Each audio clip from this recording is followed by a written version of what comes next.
So think about the last conversation you had where you thought, golly, that was such a great conversation.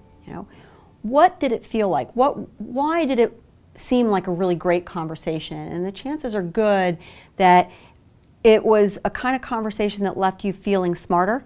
It was the kind of conversation where you felt like you discovered something new, that it left you deeply curious about something else. It might have been a conversation that challenged you in all the right ways.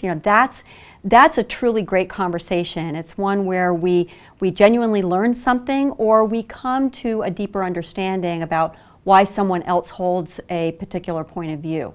Right? That deeper understanding and that learning is what we're after with great conversations. And so one of the things I'm interested in is, what are the design principles of a great conversation?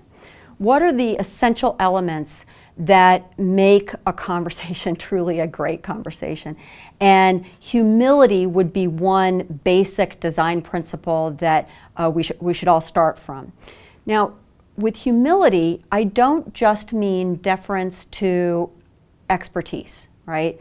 That you are so much smarter at that thing, so I'm gonna have humility with respect to you on that thing because you know more about it than I do. Now maybe that's true, right? But that's not the kind of humility I'm talking about, because that's a sort of humility that could come to an end, right? I could learn as much about that particular topic, and therefore with that kind of thinking I would say I can set aside my humility.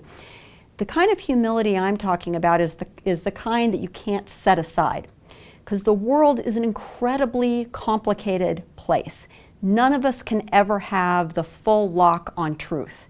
We can only see the world from a particular vantage point, and that means that our knowledge is going to have special insight because of our vantage point, but it's also going to be limited because of our vantage point.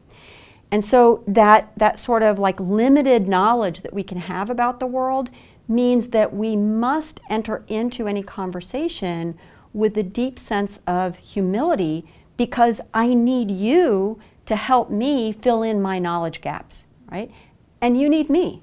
And that's the cool thing about conversation is that it is mutual in the sense that both of us look at the same world from different vantage points. And that means that we each have something to offer the other. And that's true whether one person is the expert or not, right? We have the opportunity to gain in our knowledge, to learn from anyone. With this way of thinking about humility, anyone can be your teacher, whether it's your professor or whether it's an elementary school student, right, who's lived on the planet in different circumstances than you lived on the planet, right? That elementary school student can teach you something that you can only get by talking with them. That's that deeper level of humility. Some of the other key design elements of a great conversation would be, for example, critical thinking and sympathetic listening. Now, there's a lot that gets said about critical thinking. It's that ability and eagerness to identify gaps in logic or shortfalls in evidence-based argumentation.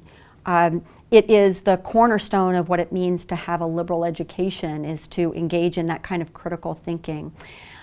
Now, less often discussed and surely less often celebrated is what I call sympathetic listening.